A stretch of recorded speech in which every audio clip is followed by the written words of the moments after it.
Dann stell ich mir vor, es gab eine Spülmaschine für uns Menschen. Ich freue mich so, mein Gast heute bei Beate einfach ich trifft, ist der Musiker, Liedermacher, Sänger, Jodel- und Life-Coach Alfons Hasenknopf aus Neu-Edin. Alfons, schön, dass wir uns heute begegnen. Schön, dass du da bist. Und schön, dass ich dir heute einfach Fragen stellen darf Ja, und somit deine Fans dich noch ein bisschen besser kennenlernen. Meine erste Frage, die geht immer rückwärts, so Werdegang. Und da möchte ich dich gleich fragen, weil du bist ja in einer sehr musikalischen Familie aufgewachsen und bei euch hat jeder ein Instrument gespielt, gell? ja. Das heißt, du bist auch schon sehr früh einfach auf der Bühne gestanden. Aber ein anderer Beruf außer Musiker war für dich nie interessant, oder? Doch. Ich habe eine ganz normale Lehre gemacht damals, also als Heizungsinstallateur praktisch. Da war ich 10 Jahre auf dem Bau, dann habe ich umgeschult, bin ins Werk gegangen nach Kindorf und habe da auch wieder, ja, ich glaube sogar fast 10 Jahre in einem Labor gearbeitet, praktisch als Produktprüfer. Und danach ist dann Musik so viel geworden, dass ich gesagt habe, jetzt muss ich eine Entscheidung treffen. Ja, also ich gebe meine sichere Arbeit auf und gehe praktisch meinen Weg als Künstler weiter, und das habe ich dann auch da und habe es bis heute noch nicht bereut. Das war sehr mutig, wenn du als Heizungsinstallateur, ist ja im Grunde, sagst du auch, hast für die Wärme gesorgt, gell? Bei den Menschen. Das tust du jetzt im Grunde auch noch, nur auf eine andere Art und Weise. Das Gell? hast du jetzt schön gesagt. Ja, das ist mir jetzt glaube ich Heizung, Ja, du machst ja. jetzt da warm Ja. innen, gell? Ja. Genau, schön. Ja, dann hat es ja irgendwann einmal einen Moment gegeben, wo du gemerkt hast, ich kann eigene Texte schreiben. Wie alt wärst du denn da ungefähr gewesen sein? Also das mit den eigenen Texten, das hat schon eine Zeit gedauert. Das ist dann 2005 praktisch bei mir passiert, weil ich habe schon mal ein bisschen englische Texte, ein bisschen was Hochdeutsches davor, aber so richtig im Texten war ich nicht. Ich habe halt viele Projekte gehabt, wo ich als Sänger engagiert war oder wo ich unterwegs war, als Studiosänger in München, und war ich gebucht praktisch für Werbesachen, für alles Mögliche. Und 2005 habe ich ich sage jetzt einmal, nach einem Abschluss von der Krankheit, habe ich für mich beschlossen, dass ich auf eine Hütten gehe, und habe mir im Bayerischen Wald eine Hütten gesucht. Und 2005 war dieser brutale Winter, da wo es also im Bayerischen Wald 3 Meter Schnee hingehauen hat, und bei uns hier draußen sogar war es ein halber Meter oder so, oder 1 Meter. Es war viel Schnee, auf alle Fälle war ich da im Dezember und war eingeschneit auf der Hütten und war da 4 Wochen. Und ich wollte aber nur für mich sein. Ich bin jetzt halt nicht mit dem Gedanken auf die Hütten gegangen, dass ich jetzt Lieder schreibe und mit denen ich dann auf die Bühne gehe, sondern ich wollte das einfach nur für mich machen. Also diese Auszeit praktisch für mich, und habe natürlich aber meine Gitarre, habe ich überall dabei, wenn ich irgendwo hinfahre. Und ein bisschen was zum Aufnehmen habe ich auch dabei gehabt. Und diese 4 Wochen, die waren halt so intensiv und so unglaublich tief. Da sind dann auch 16 Lieder entstanden. Wow. In dieser Zeit, und Ein richtiger Erguss von... Dann habe ich da, genau, Wow. und dann habe ich da die Lieder im Backerl gehabt und beim Heimfahren dann drüber nachdenkt, was tust du mit den Liedern. Freilich, du spielst das Familie, Freunden vor und Ding, aber mehr habe ich nicht gedacht gehabt, und die haben dann alle gesagt, wow, das ist ja voll schön und geh doch damit auf die Bühne, das musst die Leute praktisch nahebringen und so, die Lieder, und dann habe ich mir gedacht, warum nicht? Da war spannend natürlich das erste Konzert, das du mit deinem eigens geschriebenen Programm und Lieder und Melodien machst, weil du gar nicht weißt, freilich Freunde, Familie, weißt du, das Klatschen ist ja, sowieso. so ungefähr, aber du weißt nicht wirklich, wie es ankommt. Ich meine, dass schön sind, das habe ich selber schon gemerkt, weil es halt einfach auch von innen rausgeflossen ist, das Ganze, aber so wie es ankommt, habe ich nicht gewusst, und dann habe ich halt durch das, dass ich bei uns in Neudering im Landkreis schon bekannt war mit meiner Gospelband, die Celebrators damals, haben die Leute natürlich schon gewusst, dass wenn der Hasenknopf was macht, kann es interessant sein oder so. Und dann war ich damals im Salettl in Neudering, eine wunderschöne kleine Kleinkunstbühne, in einem tollen Gewölbe, das es leider nicht mehr so gibt in der Form. Und dann war gleich ausverkauft. Und dann haben wir gleich 2 Abende gemacht und Ding. Und dann war natürlich der erste Abend, die war pippert wie sonst noch was und Ding. Und dann spielst du die Lieder und die Leute sind voll dabei. Und dann ist es abgegangen. War die Bestätigung. Dann war die Bestätigung und das, ja. Aber ich weiß genau, was du meinst, so eigene Texte, die wo aus dir rausgekommen haben, 4 Stellen und das ist wie noch rausziehen. Ja, ich habe lang gemeint, ich kann das nicht. Also, weil klar, man hört ja, weil, du musst irgendwie das und das und das lernen, das oder sowas und dann gehst du gar nicht davon aus, dass du das kennst. Ich war dann sogar bei einem Theaterregisseur und habe mit dem geredet und habe gesagt, du kennst mich doch eigentlich, kannst du nicht, wenn ich dir erzähle von meinem Leben, kannst du mir da eine Texte schreiben? Und dann schaut er mich so an und dann sagt er, das kannst du selber. Ja. Und das war auch so, das war davor praktisch noch Ding und ich war eigentlich immer auf der Suche nach irgendjemand, der mir die Texte so, weil ich nicht gedacht habe, dass ich das kann. Und tatsächlich, man muss halt nur tun. Man muss sich ja Zeit nehmen. Also Ja, ich habe und man mich muss auch sich eben da trauen. muss Das hingesetzt ist- und habe mir direkt hab laut zu mir gesagt, ich nehme mir jetzt für das Zeit, ich kann das. Ja. Und dann geht Das- das dann. das- Gell? Aber ich bin das- genau an der Stelle, was du jetzt gesagt hast, so wo ich mir noch denke, mag ich mit den Liedern wirklich mitsingen, weil ja. wir eben, das ist ja wirklich Ja, sich klar, du öffnen vor die öffnest Leute. dich, Du sagst genau. dann ganz Richtig. genau dein Ja, Innenleben, ja, gell? genau. Und das, weißt du eigentlich noch dein allererster Text, um was ist da gegangen? Weißt du das noch? Beim allerersten Text,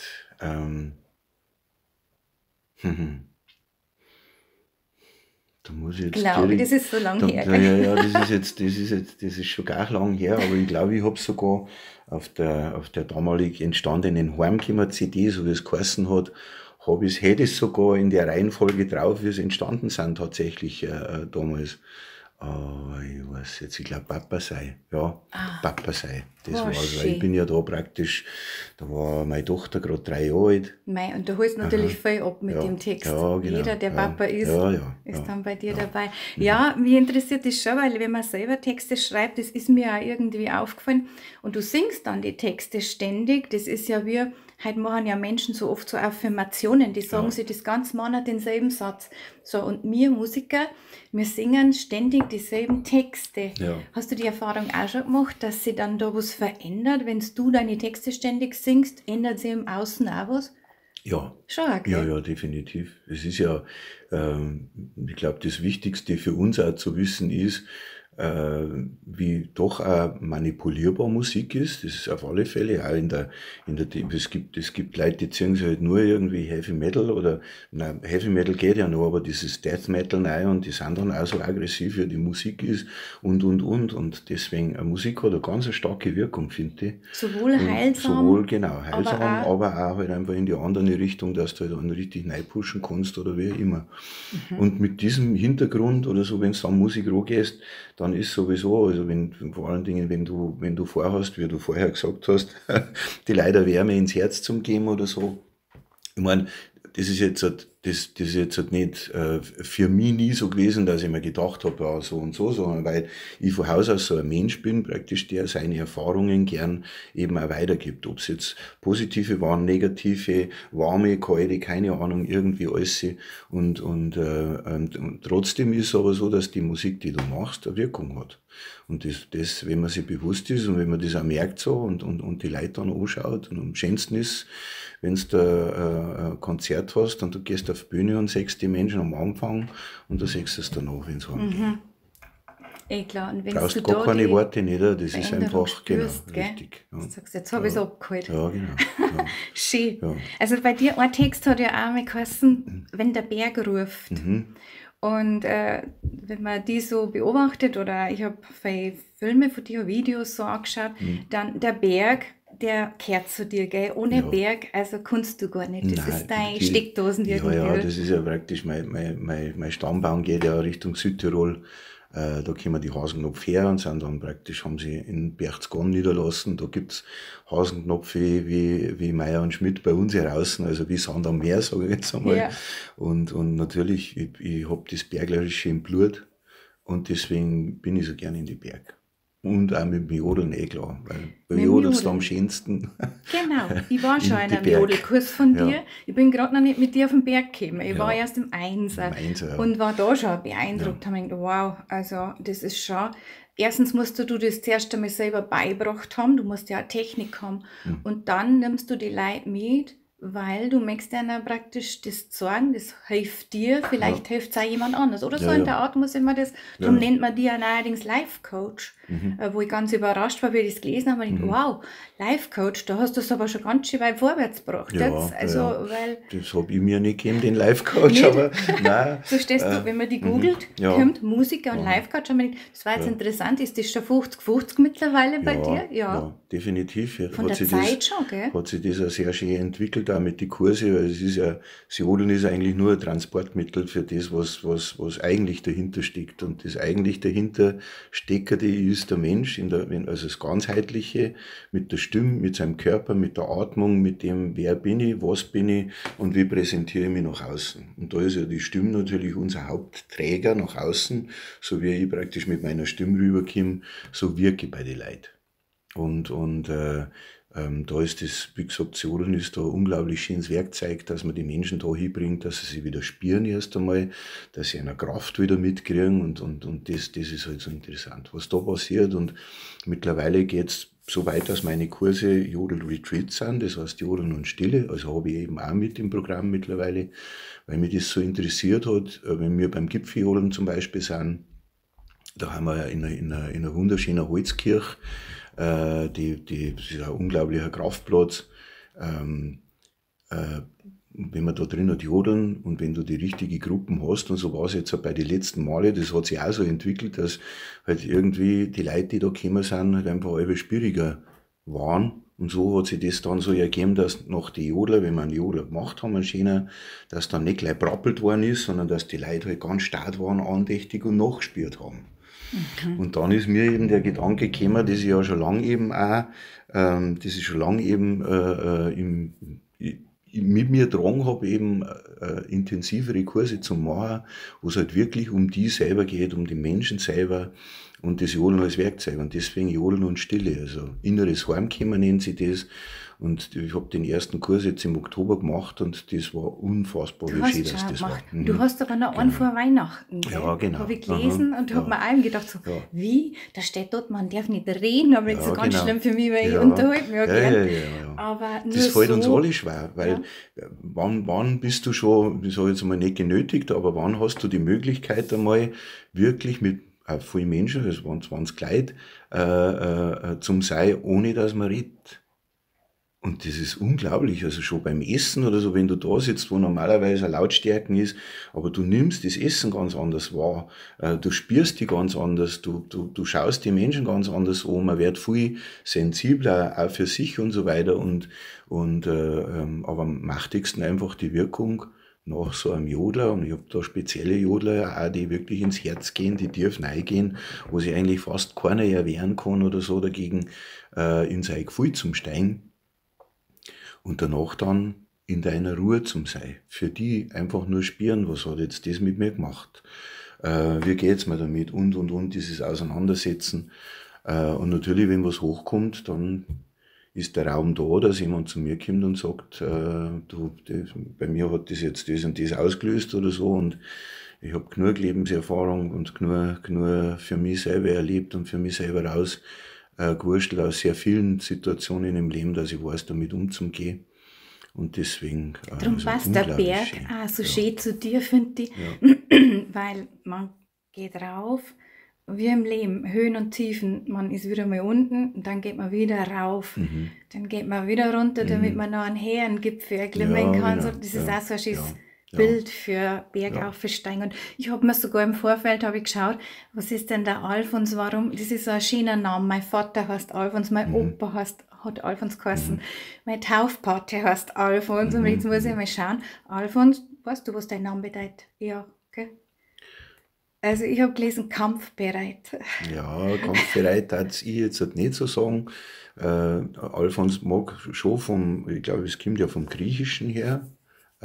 Und das hat ja mit All-Sein einen Zusammenhang. Also soweit ich das gelesen habe, so ganz, ganz tief habe ich mich damit nicht beschäftigt, aber so der friedvolle Krieger, Das ist, so genau. kann man es auch sagen, Ja. aber ich finde das auch kampfbereit gar nicht als negativ, sondern du bist auf die Welt gekommen und hast gesagt, den Kampf nimm ich auf Ja. mit dem Leben, weil Ja, das klar. Leben ist nicht immer lustig, das Nein, wissen wir das ist alle. auch Wenn nicht das immer einer fair, sagt, das dann ist, ja. weiß ich nicht, warum man auf die Welt gekommen ist, weil dann glaube ich, braucht man nicht mehr kommen. Ja, Also, gell? nein. Aber ja, genau. Und da passt ja jetzt auch deine Atemkurse, die haben ja auch noch gar nicht, das hast du erst angefangen, gell? genau. Die passen ja auch da super ein. Auch da hast du anscheinend das System, wie du das machst und das gibst du dann weiter. Und ich kann mir halt auch vorstellen, dass das auch zum Beispiel bei Angstattacken oder so, dass du da mit deiner Technik Menschen helfen Genau. kannst. Und Ja. das ist das, wo ich auch gemeint habe, bei so einem Retreat kann ja auch viel aufploppen oder so bis hin zu einer Panikattacke oder sonst irgendwas und das kann man über die Atmung unglaublich gut steuern. Also da hätte jetzt ich keine Manschetten davor, weil ich weiß, selber schon erlebt habe und selber schon rausgebracht habe und auch schon erlebt habe bei anderen Leuten, die Atmung ist unfassbar, was das kann. Also das ist schon in jedem Bereich. Und es wird leider so unterschätzt praktisch, dass ich, also für mich eben auch, ich habe jetzt über 35 Jahre mich mit der Atemtechnik und Atmung beschäftigt und ich bin ein Mensch, ich muss das für mich spüren, dass das jetzt passt und der Zeitpunkt ist und darum hat das so lange gedauert, bis ich mein Atmen, also bis ich das Wissen weitergeben will. Und darum habe ich jetzt erst angefangen damit, weil ich bin keiner, der jetzt irgendwie, ja, ich bin jetzt Sänger, ich habe die und die Technik gelernt, jetzt gehe ich gleich raus und weil für mich muss das immer so fundiert sein, dass ich weiß jetzt, da mache ich beim Menschen nichts kaputt. Oder also da bin ich sehr achtsam immer schon gewesen. Auch als Gesangslehrer, ich habe lang gebraucht, bis ich gesagt habe, jetzt bin ich soweit, jetzt mag ich das weitergeben, was ich an Erfahrungen gesammelt habe. Gesangsunterricht hast du auch gegeben, oder gibt es da noch? Ich gebe noch, aber das hat sich Muss ich mal zu dir geben. Das hat sich ziemlich reduziert auf wirklich Leute, die wirklich singen lernen wollen, weil ich habe schon eine Zeit gehabt, wo halt dann viele Eltern die Kinder geschickt haben und du gemerkt hast, du bist eigentlich mehr Therapeut für die Kinder, die haben gar keinen Bock zum Singen oder sowas und kommen, weil sie müssen und dann nutzt man natürlich die Stunde oder so, oder die wollten halt dann erzählen, wie es einer und so weiter, das ist schade. Also für die Kinder im Grunde genommen, weil sie ja wohin gehen müssen, wo sie eigentlich gar nicht wollen. Und das habe ich dann irgendwann einmal aufgehört, weil mir meine Zeit schade war und auch natürlich, es kostet die Eltern Geld. Und für was, wenn das Kind dann eigentlich rausgeht und keinen Bock hat zum Üben und kein Dings nicht. Und dann habe ich gesagt, jetzt, ich mache es nur noch praktisch für Leute, die wirklich wollen. Und so hat sich das dann, dann hat sich das so eingespielt. Oder jemand, der halt ein Singer lernen will eben auch, oder die Atemtechnik lernen will und auch noch nie irgendwas damit angefangen hat oder so, also einfach einmal zum Spüren, sich zum Spüren, wie geht's mir damit, kann ich es nicht und will ich es nicht, lass es, dann lass es. Oder ich mach's, dann mach es. Das ist schon drin auch. Aber es ist ja, du begeisterst anscheinend stark, weil es hat ja aus diesem Jodeln sogar ein Chor ergeben, habe ich gelesen, und ich habe ihn noch nie live gehört, aber besteht der noch und geht der wieder mal mit dir auf die Bühne? Der besteht, und das ist ja das Schöne, dass er praktisch auch Corona überstanden hat, und das habe ich mitgekriegt bei vielen anderen, die Chöre gehabt haben, die gesagt haben, ja, der Chor ist dann auseinandergebrochen, die Leute kommen nicht mehr, weil sie halt einfach irgendwie, weil sie Angst haben, und ich habe das immer schade gefunden. Wir haben das praktisch, das Glück, dass wir bestehen dürfen weiterhin, und es ist aber auch, glaube ich, dem geschuldet, dass das so eine Freude ist für alle, die da dabei sind. Und da geht's nicht um, es sind ja ganz viele, also ich sage jetzt nochmal, ganz viele, die zu mir zum Jodeln gekommen sind, zum Jodel 1 vorher mich angeschrieben haben, eigentlich kann ich gar nicht singen, oder ich meine, ich habe keine schöne Stimme, oder was auch immer irgendwie. Also es sind jetzt so keine Sänger, die das gelernt haben, sondern Menschen, die gern singen und gern jodeln und den Weg gegangen sind, sich selber kennenzulernen mit einer Stimme. Und die haben dann letztlich beim Jodelchor praktisch aufgeschlagen, und das ist so machtig, das ist so schön, weil es geht nicht um das, dass das so unglaublich ein toller Chor, wo man professioneller oder was auch immer, sondern da geht's wirklich um das, sie spüren eine Freude haben beim Jodeln, und du glaubst nicht, was da entsteht, also was das ist. Wenn die von hinten da einen Jodler rauslassen, oder? Ich glaube, sie kann man schon vorstellen. Wir sind da gut 35 Leute, und das kriegt eine ganz schöne Machtigkeit. Also, das ist richtig schön. Boah, da musst du schauen, mir ging es da so, ich war so berührt, dass ich vielleicht gar nicht mehr weiter singen kann. Das ist mir oft so, und gehen wir heute, das ist jetzt um einen Chor, gibt es jetzt seit 2018. ist mir das immer wieder, dass ich da stehe und dass mir die Tränen runterlaufen oder halt einfach die ganze Zeit Gell? geföhnt wäre, mehr oder weniger mit so einer Energie, dass ich am ganzen Körper einfach nur Gänsehaut habe. Also glaub ich. das ist, ja, das ist unglaublich schön. Ja, Und das ist glaub eine ich Riesenfreude. schön. Und Ja. war ihm gar nicht geplant, oder? Nein. Du hast ja nicht gesagt, ich gründe einen Jodelchor, Nein, gell? nein, Sondern das ist auch wieder einfach- entstanden, auch wieder am Berg im Reden und so weiter. Mensch, so viele Leute haben gesagt, so, jetzt habe ich alle Kurse bei dir gemacht oder sowas. Ich möchte halt gern was, wo es jetzt weitergeht, weil wie geht's Schön. jetzt für mich weiter oder so. Und dann hab ich gesagt, da machen wir einen Jodelchor und treffen uns einmal im Monat, praktisch, Schön. damit jeder den Ansporn hat, weiter zum Tor und damit jeder die Freude hat, wieder zum Jodeln, zum Kommen. Und so ist es auch. Also Ja. das ist unglaublich schön. Wie du sagst, sie wollten es ja, sie haben Ja. auf die zugekommen, Ja. gell? Schön, finde ich ganz toll. In meine Texte, ich schreibe jetzt erst seit 3-4 Jahren, mir ist es auch so gegangen, dass mir gedacht, jetzt muss ich das einmal niederschreiben, was ständig in meinem Kopf ist. Wenn man was niedergeschrieben hat, ist ja eh schon viel leichter, weil es dann heraus ist, gell? Und ich habe mich einfach ein bisschen interessiert dafür, wie ist das mit unseren Gedanken, gell? Gedanken können einen ja manchmal richtig tratzen auch. Die können auch unangenehm sein. Abgesehen davon weiß ich, dass jeder Gedanke seine Bedeutung hat und dass man auch anschauen muss. Aber ich habe dann immer ein Lied geschrieben, das ist mein Lieblingslied, das heißt Kopfspülgang. Und da habe ich mir halt oft einmal gedacht, wenn es das gab, dass du den Kopf einfach in eine Spülmaschine reinsteckst, eingeschaltet, durchgespült und zwar, der Glasspüler muss Liebe sein, gell? Und so. Und jetzt mache ich eben diese Interviews immer, weil es mich so interessiert, wie geht es anderen Menschen, wie geht es dir mit deinen Gedanken? Hast du noch welche, die dich aus der Ruhe bringen können?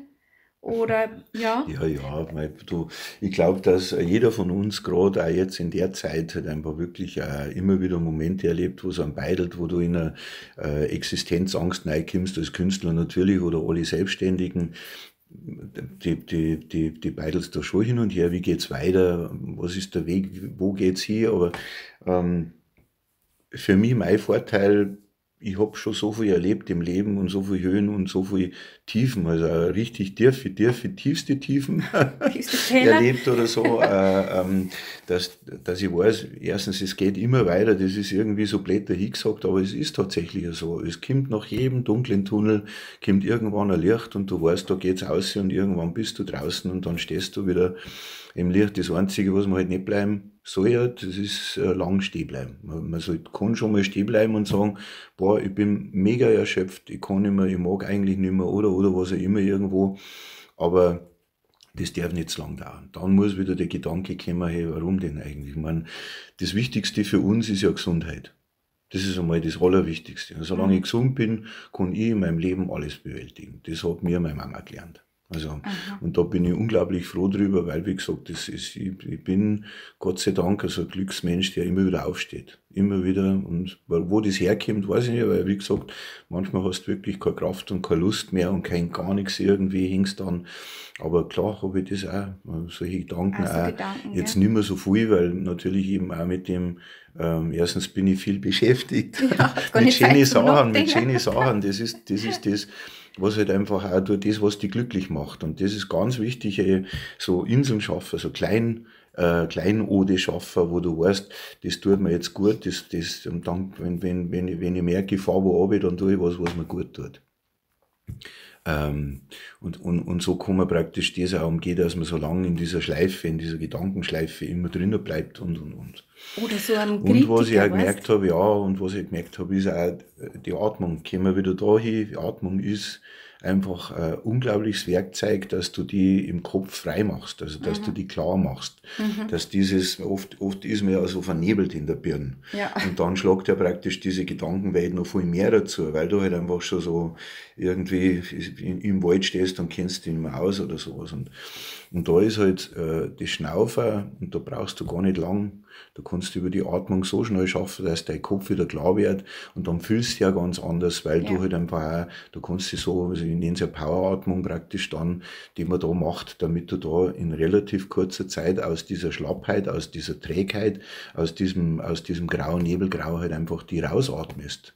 Richtig rausschnaufst, und wenn man das kann, dann tust du sowieso viel leichter. Ja. In allen Bereichen. Sehr schön. Ja. Gefällt mir. Das Du fasziniert singst mich. ja auch du singst auch wunderschön dieses Lied, ich spüre den Frieden in mir. Ja, Das ist ja wunderschön und ja, du ja. stickst ja dann die ganzen Leute im Raum an, die spüren es dann alle. Mhm. Und das war halt das Ziel, glaube ich, dass man den halt dauerhaft in sich hat. Gell? Ja, Aber ich kenne das schon auch und auch kritische Gedanken und wo ich auch mir beigebracht habe, dass ich mir den Gedanken anschaue und dass ich ihn dann halt auch belächle und sage, ich kenne dich schon, du warst schon oft da. Ja, So, ja. ja. Also ich glaube, jeder muss ein bisschen rausfinden, aber atmen auf jeden Fall, weil sonst, wie du sagst, kannst du ja gerade nicht dingen, du kannst ja nicht klar, sonst Ist, geht. ist ja, wenn man krank ist oder wenn man down ist, dann schnaufst du fast nicht mehr was. Du wirst halt, der ganze Körper fährt runter, du wirst miert, du wirst schlapp, du schnaufst fast nicht mehr. Und das ist ja, wenn du sportelst, dann schnaufst du viel und dann hast du auch diese Energie. Die kommt aber nicht nur vom Laufen, sondern hauptsächlich von deinem Schnaufen, weil du ganz anders praktisch deinen Körper mit Sauerstoff anreicherst und ganz anders dein ganzer Körper wieder mitgeht, dein System wieder, das läuft richtig an, das ist wie ein Motor praktisch. Und so zieht die Atmung halt immer durch, also kannst gar nicht aus. Du hast da Das wirklich ist- schon viel angeeignet, gell? Ja. Auch an Wissen und wenn Ja, man es ja. einmal durchschaut hat, dann genau. kann man auch in der Richtung weitermachen, gell? Weitermachen, Und bei mir steht die Frage, da gibt es was, also zum Thema innerem Frieden, was du an dir nicht magst, oder gibt es mehr, oder gibt es was du sagst, das finde ich an mir ganz super. Da fällt jetzt mir gleich ein, dass du immer wieder aufstehst, gell? Ja, Das ist schon mal eine super Eigenschaft, du Ja. hast dich nie unterkriegen lassen. ja, Aber es ist nichts mehr da, was du sagst, das mag ich an mir nicht. Doch, nein, klar, da gibt es einiges, was immer wieder aufploppt, wo du denkst, irgendwie da muss ich noch dran arbeiten oder möchte ich dran arbeiten oder wie immer, wenn du den Sinn dahinter siehst. Bei mir ist es halt oft so, dass halt so ein Zweifler da ist. Der ist aber auch berechtigt dann, das kommt mir schon wieder, aber in dem Moment, wo er kommt, dann denke ich mir, okay, brauche ich jetzt halt nicht gerade oder so, aber dann ist es ja immer gut, weil als Künstler, du hast ja so viele Sachen im Kopf und das und das und das und das und das kannst du so machen und das mehr jetzt und mit diesem ganzen Erfahrungsreichtum oder sowas, da ploppt so viel auf und dann kommt natürlich der Zweifler wieder daher und sagt, ja, aber und so weiter, weißt du schon. Ja. Da denke ich mir öfter mal bei gewissen Sachen, schleich die einfach. Gell? Das denke ich mir ja. Und dann Brauche lachen ich die, aus, brauche ich die jetzt halt nicht Ja. oder sowas, aber der kommt halt wieder. Der immer kennt. wieder. Aber bei dir sieht man auch im Gesicht, dass du viel lachst. Ja, Das ja. sieht man schon die Augen rundherum. Ja, ja, Lachen also ist ja- Lachen ist wichtig, ja, klar, gell? ja. Also, ich mag so gern lachen und ich habe ja oft einmal so Lachflash, da kann ich mir gar nicht mehr helfen. Das weiß meine Familie auch. Da kommen dann Tränen, da kann ich dann ein paar Minuten nicht mehr reden, sobald es mich da her, Ja, gell? ja. Wie ein Reset-Knopf. Dann Ja. denke ich mir, jetzt hat sie sich wieder aufgeladen, gell, die Geschichte. Worüber kannst denn du so richtig lachen? Schaust du auch was im Fernsehen an oder hast du irgendeinen Komiker oder den du gerne magst? einen Komiker habe ich eigentlich keinen, wo ich unglaublich viel lache, ist mit meinem Bauke. Weil das geht in der Früh schon los, wenn ich aufwache und dann er schon seinen Kopf auf meinem Bett liegen hat, er liegt neben mir unten und dann ranke ich mir 5 Minuten und der verbringt ein Gesteier und es ist, Wie ein da kleines Kind tue auch, ich mich ja. schon mal weg. Das Ja. ist einfach ein ganz schöner Tagesanfang praktisch, du lachst schon, also in dem Moment, wo du die Augen aufmachst und der schaut dich an, du musst schon grinsen. Das ist schon das Erste. Und dann natürlich, also wie gesagt, Fernsehschauen tue ich fast nicht, außer mich interessiert einmal ein Doku, da gibt es ganz tolle, sowas schaue ich mir an. Aber wenn ich mit der Band zusammen bin, zum Beispiel mit Michi und der Steffi, glaube ich. wir tun uns weg. Also wir haben da Ähnliches, dass wir da Lachflashs haben, wo du halt nicht mehr auskommst. Oder im Studio, so wie es jetzt gerade war, ein Liedl, da wo ich einen Rap eingebaut habe. Und habe das dann eingesungen, also mal zum Testen, damit man hört, ob das überhaupt dann gut kommt oder sowas. Und beim Rappen musst du ja schnell sein und dann, mein Gott. und dann fährst du praktisch irgendwie, du kommst den Text nicht mehr hinterher zum Lesen, weil auswendig kannst du noch nicht und so weiter und dann verfranst die und dann kommt halt in mir meistens irgendwo am Mikrofon der Blädler raus oder sowas und da tue ich mich dann schon einmal selber weg. Selber weißt du? auslachen, gell? Ja, ja, Also genau, wenn man da- über sich selber da ist- lachen kann, das ist ja auch schon viel ja, wert, ja, gell? ja, das ist ganz viel wert. Find Also, der. ich finde überhaupt, Menschen, die lachen, die haben eine ganz andere Grundeinstellung, beziehungsweise Grundphysis zum Leben, sage ich jetzt einmal, weil ich glaube, ein Mensch, der viel lacht oder sowas, der lässt sich auch nicht so schnell unterkriegen. Nein, weil Also in dem wir- Moment, wo du lachst, Ja. hat er eigentlich ein Problem verloren. Ja, Gell? und er schaut Ja. immer freundlich aufs Leben. Also Menschen, die lachen, die sind einfach freundlicher. Und ja, darum begegne ich so gern Menschen, die lachen. Ich mag das auch. Und das ist mir auch, wie ich deine Fotos so angeschaut habe, ja, ich muss dich unbedingt fragen, weil in deinem Gesicht sieht man es ja, dass du viel lachst. Gell? Ja. Also das lässt sich ja nicht abstreiten. Und wenn du Musik hörst von anderen Künstlern oder gehst du auch mal in ein Konzert von anderen, gibt es irgendjemanden, wo du sagst, boah, da kann ich mich erholen und es ist jetzt einmal nicht meine Musik? Ja, ich war bei Coldplay, ich war bei Ich liebe U2, auch Coldplay. aber das schönste Konzert, das ich erlebt habe, das waren die Eagles. Die Eagles. Das glaube ich das war das sofort. Allerschönste, unglaublich, was das Das war auch für Musik, eine, gell? und Ist auch ein die Heiner. Musiker, jeder, also was die für eine Intensität, jeder Einzelne von ihnen auf die Bühne bringen, die Lieder dazu, die Texte, die Stimmung, die damals war oder sowas, also unglaublich, das war also eines der beeindruckendsten Konzerte. Und ansonsten, wenn ich mir was angeschaut habe oder angehört habe, ist Curtis Mayfield. Der war ja Vorreiter in der Soul-Szene damals und hat da sehr viele große Künstler auch mit beeinflusst praktisch. Und das ist einer, den ich mir ganz, ganz gern anhöre heute noch. Ansonsten höre ich eigentlich relativ wenig Musik, weil ich mich nicht so gern erstens einmal föhnen lassen und auch beeinflussen mag von jetzt heutzutage sowieso diese Radiomusik, das kann ich nicht packen. Das ist Konservenmusik, Ja. das kommt aus der Dose, da ist leider nicht mehr viel Gefühl dahinter. Die Texte sind für mich halt natürlich, es ist in meinem Empfinden halt einfach sehr oberflächlich und das ist keine schöne Entwicklung für die Musik. Was du jetzt gerade sagst von den Texten, ich habe deine Texte wirklich studiert, jetzt gerade die letzte Zeit, und habe mir eben gedacht, wenn ich mir die so notiere, wir sind eins und Frieden, der größte Wert, Hand in Hand und heimkommen und Herrgottsmann, da muss ich dir die Frage stellen, du bist ein gläubiger Mensch, gell? Das Ja, kommt aus aber der ich bin Mitte. kein kirchengläubiger Mensch. Nicht. Das war die nächste Frage. Du bist gläubig, Genau, aber man ja. findet dich Nein, nicht im nein, Gottesdienst, nein, gell? genau, Ja, ja, gut, richtig, da das trifft es ist- mich jetzt auch nicht, aber Das ist, ja, mit der Kirche habe ich jetzt da wenig am Hut. Da gab es andere Themen, die da aufploppen werden, was die Kirche betrifft.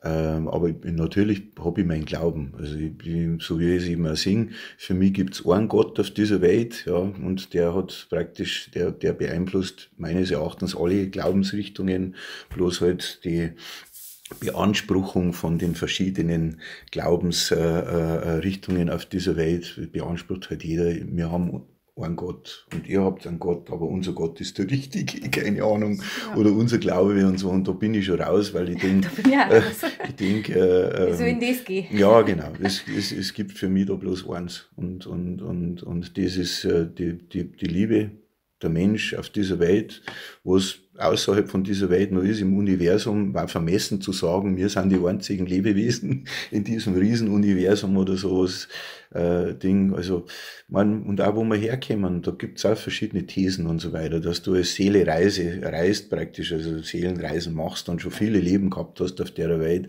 um zu lernen, was auch immer. Also, aber ja. Das Möglich, ist, gell? ja, genau. Wer Und weiß. Genau, Ja. wer weiß. Und wer sich da damit intensiv beschäftigen mag, der dort ist. Ich weiß, dass ich immer schon nach meinem Gefühl gegangen bin und mein Gefühl sagt mir, ich bin auf der Welt tatsächlich, damit ich lerne. Also ich bin zum Lernen auf der Welt, weil sonst hätte ich nicht so viele Dinge irgendwie vor die Nase gesetzt gekriegt, wo ich lernen habe müssen und Dinge und bin heute froh über all die Erfahrungen, die ich gemacht habe in diesem Leben bis jetzt, weil das hat mich zu dem Menschen gemacht, der ich bin. Ich denke schon, dass du gefragt worden bist, dass, bevor du gekommen bist, Schätze ich auch mal, ja. das gehört nicht Also- alles, was möchtest du noch gern lernen, dann Ja. hast du deine Kreise gemacht. ja. Also so stellst du mir ja vor, und wenn es irgendwo hart ist, dann denke ich mir auch immer, wir hätten immer schon ausgesucht haben, so, gell? Ja. Also dass es noch was gibt, das weiß man von den Menschen, die von diesen Nahtoderlebnissen oder so berichten und auch selber einen Spätzl hab, der schon praktisch drüben war und der mir davon erzählt hat, der sich noch sehr gut erinnern hat können an das. Und dann denke ich mir, ja, aber jetzt, das Wichtige ist ja, ich bin jetzt da auf der Welt und ich bin so, wie ich bin da. Und das ist wichtiger, als wir im Geiste irgendwo anders zum sein und ich denke, keine Ahnung, sondern ich muss jetzt halt meine Aufgabe da erledigen und ich habe wahrscheinlich die Aufgabe gekriegt, eben Menschen zu sich und in ihrer Kraft wieder zu bringen, ins Herz rein. Das mache ich über die Texte und über meine Arbeit als Lehrer, als Coach, als was auch immer, irgendwo, wo ich die Möglichkeit gekriegt habe, eben das also machen zum Kennen und da Menschen halt einfach wirklich ein bisschen in die Spur oder auf den Weg zu bringen, sich selber. Das ist für mich der größte Anreiz, die Menschen wieder zu sich selber zu bringen. Ist ja im Grunde ganz einfach, weil deine Begeisterung dafür springt ja über auf die Menschen, gell? Ja, dann, wie ist es dann bei dir Weihnachten? Wie feierst du Weihnachten? Darf ich dir das fragen? Ja, sehr, also ich feiere jetzt Weihnachten, seit ich selber Kinder habe, oder hat sich das natürlich verändert. Für mich selber war Weihnachten nie richtig wichtig. Also ich liebe das, wenn die Weihnachtsstimmung, und ich finde schon, dass wir so wenig Schnee haben, weil das war für mich auch als Kinder über das Schönste. Dann, wir haben natürlich Matchbox-Autos oder irgendwas gekriegt und ich habe mir dann im Schnee draußen über Bahnen gebaut und bin im Schnee gesessen am Heiligabend danach oder sowas und habe dann mit meinen Matchbox-Autos für mich gespielt. Das sind schon schöne Erinnerungen. Heute ist halt grüne Weihnachten, das nimmt mir die Stimmung sowieso von Haus aus schon mal. Ich freue mich vielleicht, ist heuer wieder anders, dass wir heuer einen Schnee haben. Dann mag ich das schon, dieses Funkeln, diese Stimmung, der Zimtduft, das alles gehört schon zu Weihnachten dazu. Aber ich brauche jetzt nicht aufblasen, meine ganze Wohnung irgendwie, wo überall Lametta hängt oder sowas, das brauche ich nicht. Ich habe meine Wichtelecken, wo dann eben auch die Kerzen sind oder sowas, die dann brennen zu Weihnachten. Und wir haben ein Ritual, meine Tochter und ich, wir holen eine Woche vor Weihnachten über einen Baum, den suchen wir miteinander aus, den stellen wir dann am Heiligabend halt dann auch miteinander auf und schmücken wir ihn praktisch und das war's, aber mehr muss ich nicht haben. Du hast eine große Tochter, gell? Ja, 20 und die ist genauso musikalisch begabt wieder wie du? Ja, genau. Aha. Und die ist auch an deine Konzerte mit dabei? Ja, war's jetzt einmal, die gehen halt ihren eigenen Weg, was ja auch richtig ist. Ja. Oder? Aber es ist schön für die, oder? Ja. Wenn die bei den Liedern unterstützt und hat eine fantastische Stimme, also ja. Schön, gell? Und eben auch die Gabe zu berühren, das ist auch, Wow, das hast du ja schick gesagt. Ja. Du hast da ein Lied, das heißt Dank dir dafür. Und da möchte ich gerade ganz kurz eben auf deine Stiftung eingehen, weil wenn man selber dankbar ist für irgendwas, dann hat man meistens das Gefühl, man gibt auch gern was weiter. Ja. Gell? Und so sehe ich das bei dir, deswegen hast du wahrscheinlich auch die Stiftung gegründet und schon 2006, also die gibt es ja wirklich schon lang. Ja. Und du unterstützt praktisch Kinder, die Gewalt erlebt haben. Ja.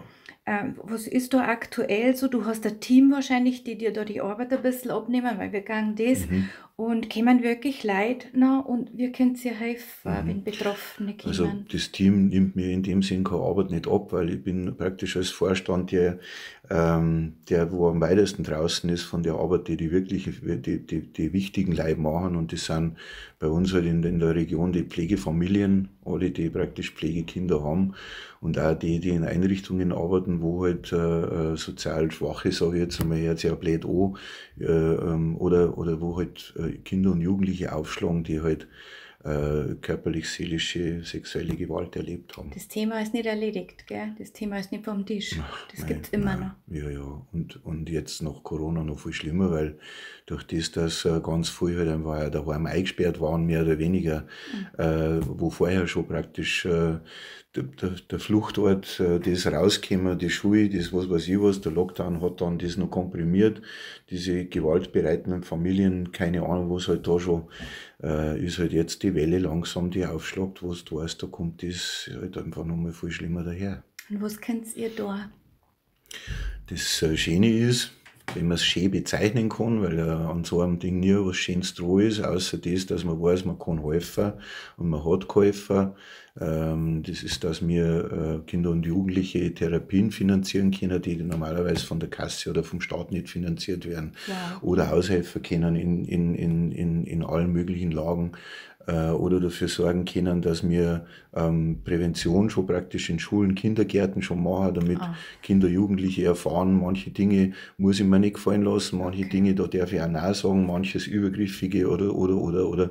Und da komme ich wieder dahin zurück. Ich bin Vorstand, aber die Leute, die wirklich die Arbeit machen an der Front, sage ich jetzt einmal, die haben viel, viel mehr zu tun. Ich sorge dafür, dass wir bekannt bleiben, dass wir die Spenden kriegen, die wir brauchen, die wir dringend brauchen. Und fahre dann auch zu den Leuten der Firmen hin, man redet mit ihnen und bedankt sich natürlich und das ist halt dann so meine Aufgabe. Aber ich bin, wie gesagt, die Ganz wirkliche eine Arbeit, wichtige die Sache. machen ganz andere Leute bei uns. Und da bin ich sehr froh, dass wir so ein tolles Team haben. Super schön erklärt, weil ich habe es jetzt auch nicht so genau gewusst, was kann man denn Ja. machen. Ja. Gibt es da noch jemanden? Ja, doch, aber wenn man drinsteckt, wenn man weiß, Ja. was braucht wird, gell? Ganz interessant. Jetzt muss ich aber noch was ganz so schön sagen. Du hast ja gerade erst, ich lese extra vor, weil es mir so gefallen hat, wie es drin gestanden ist. Für hervorragende künstlerische Leistungen hast du gerade erst offiziell den Kulturpreis von dem Landkreis Altötting gekriegt. Ja. Und da wollte ich dich fragen, wie sich das anfühlt. Was hast du denn gedacht? Weil da schlagen zwei Herzen, weißt, das ist irgendwie, du denkst ja immer irgendwo kulturell, wie die Kultur bei uns behandelt wird teilweise und da schlagen eben diese zwei Herzen, wo du denkst, ja, Kultur hat nicht mehr den Stellenwert, den es schon mal gehabt hat, oder hat jetzt den Stellenwert, man kann das jetzt, da kann man viel diskutieren drüber, Kultur wird finanziert, die praktisch so, die großen Orchester, Opern und so weiter, das wird alles von staatlicher Seite finanziert, alles was da rausgeht oder sowas ist natürlich schwierig für uns Klarkünstler oder sowas ist da nicht viel da, das ist zum einen, das andere aber dann doch diese Aufmerksamkeit jetzt, weiß jetzt nicht in anderen Landkreisen, ob es das gibt, aber vom Landkreis Altötting halt einfach, dass die das eingerichtet haben, dass sie einen Kulturpreis vergeben und das finde ich schön. Und dann natürlich die Ehre zum haben, da dazu zum Kehren, zu den Kulturpreisträger für das, was du gemacht hast oder sowas. Da habe ich dann schon einen Stolz empfunden. Das ist eine Wertschätzung. Und das ist eine Wertschätzung, die ist ja. Und das ist gerade schon auch, weil schön. du im Dialekt singst, Ja, drum ja. ist das absolut berechtigt. Als junger, rebellierender Künstler hätte ich wahrscheinlich gesagt, brauche ich nicht. Gell? Also was jetzt irgendwie, aber jetzt hat doch ist es Säges als Wertschätzung. Ah, sehe ich auch so. Wie ich es und gelesen hat habe, man denkt absolut zu Recht. Hat mich Absolut. sehr gefreut. Gell? Ja. Also herzlichen Ja. Glückwunsch auch an der Vielen Stelle. Dank, ja. Freut mich wirklich. Jetzt gehen wir in die Endrunde. Ich habe noch ein paar kleine, schnelle Fragen. Du hast dir ja mal gewünscht, du möchtest im Zirkus Krone spielen. Das war ein Ziel, habe ich gelesen. Ja. Hast du jetzt auch wieder irgend sowas, was du sagst, das möchte ich noch? Ja, endlich wieder normal auf die Bühne. Also wir haben jetzt so 2 Jahre eine schlimme Pause machen müssen und die 2 Jahre fahren die natürlich und auch jeden anderen fahren die halt sehr runter. Weißt, das ist einfach, wenn du nicht mehr spielst, wenn du nicht mehr auf der Bühne bist, musst du erstens wieder aufraffen, wie geht's jetzt weiter, machen wir weiter, überhaupt und. Du denkst über viele Dinge nach. Dann kommen die finanziellen Aspekte dazu, die praktisch vom Publikum so keiner mitkriegt, was da ist, eigentlich an Aufwand dahinter steckt. Auch jetzt halt gerade mit dem neuen Programm, die neue CD wird es ja nicht mehr geben, weil CD kauft da keiner mehr. Da gibst du einen Haufen Geld aus und kriegst fast nichts mehr rein. Und dann kommt die Social Medias daher mit Spotify, das Musik komplett entwertet hat praktisch und das finde ich ewig schade. Du musst tatsächlich als Künstler überlegen, wie mache ich es und wie geht mein Weg. Ich bin viel zu viel gern mit Herzblut Musiker, dass ich sage, oder sagen da, jetzt mag ich nicht mehr, das geht für mich nicht. Das geht nicht, aber man muss halt Wege finden. Und auch, es ist ja auch jetzt halt so, alle von meinen Mitmusiker oder so, haben so viel an der Backen, damit sie eben um die Runden kommen, weißt du schon. Du kannst auch halt nicht mehr, genau, du kannst halt nicht mehr in dieser Freiheit arbeiten, die wir vorher gehabt haben. Also es ist sehr viel kaputt gegangen und das ist schade. Und trotzdem schaffen wir es und werden wir es schaffen, dass wir am 28. Januar unsere Premiere für das Almerausch-Programm praktisch in Altötting im Forum haben. Wow. Und du spielst heuer auch noch, habe ich gelesen? Heuer sind wir, genau, jetzt sind wir in Irnsing. Das habe ich jetzt gar nicht im Kopf, aber es ist ganz nah, glaube ich. Auf deiner Homepage kann man die genau. Tickets kaufen. Oder am 7. Januar, den weiß ich, im Schlachthof in Minga, haben wir auch. Genau. Also das ist dein Plan, fest weiterspielen. Ja. Und genau. dass du auch wieder für alle Künstler eigentlich mehr fließt, gell? Ja. Weil ich sehe das auch so, wie du das streamen. Ja, und aber auch live, die Leute, die warten so lange mit dem Kartenkaufen. Ja. Jeder Veranstalter und ein Künstler muss wissen, bekommen Leute oder nicht, weil Ja. sonst zahlst du unglaublich drauf. Ja, klar. Und das wissen die Leute nicht. Wenn jetzt halt Ja. nur 30 Leute kamen oder sowas auf ein Konzert, dann habe ich vielleicht irgendwie 30 mal 20 als Einnahmen oder Ja. sowas, aber ich habe ja tausende Euro als Ausgabe. Ich muss ja meine Leute zahlen, ich muss die Technik zahlen. Das ist und wenn du bis zu dem Spieldatum praktisch nicht weißt, ob jetzt noch Leute an die Abendkasse kommen oder nicht, das macht es halt schon zach. Und Ja. manche Veranstaltungen werden dann leider abgesagt. Und einmal ist uns passiert, wir haben 40 Karten im Vorverkauf verkauft und haben überlegt, machen wir es denn überhaupt oder nicht. Aber uns hat es halt so gefreut, auch an dem Ort. Und am Abend waren 300 Leute da. Das war natürlich unser Glück, gell? Aber das ist halt unglaublich. Also das ist Abendkasse auch praktisch, wiederum ja. eine Entwicklung, die sehr schade ist, weil Ja. die Künstler brauchen das Publikum und die brauchen auch im Vorfeld wissen, dass die Leute eben ein Interesse haben und Ja. drum da meine große Bitte an die Leute, wartet nicht zu lang, wenn euch was interessiert, kauft euch gleich Karten. Man kann die auch irgendwie umtauschen oder was auch immer, wenn es dann wirklich nicht geht. Und das ist auch wieder, wir haben so eine schnelllebige Zeit.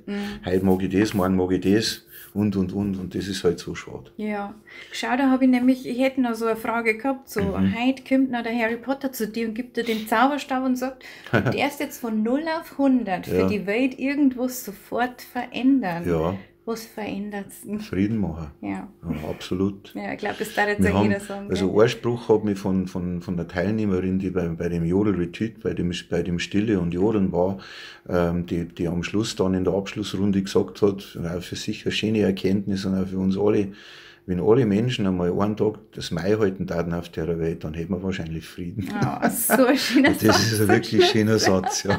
Und darum magst du die Stille jetzt Ja, kennen, deine genau. Retreats. Jetzt wollen wir mal ein Ja. bisschen stark sein.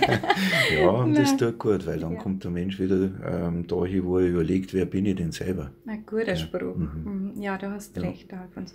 Ja, ich bin am Ende von meinen Fragen. Es hat mir total gut gefallen. Ich möchte mich ganz herzlich bedanken, dass du die Zeit genommen hast und dass ich kommen habe dürfen. Vielen herzlichen Dank und ich wünsche dir alles Gute und beste Gesundheit natürlich und ganz, ganz viel Freude weiter bei allem, was du anpackst. Die Wünsche kann ich gern für dich reflektieren. Danke, Ja, ja, Alfons. gerne.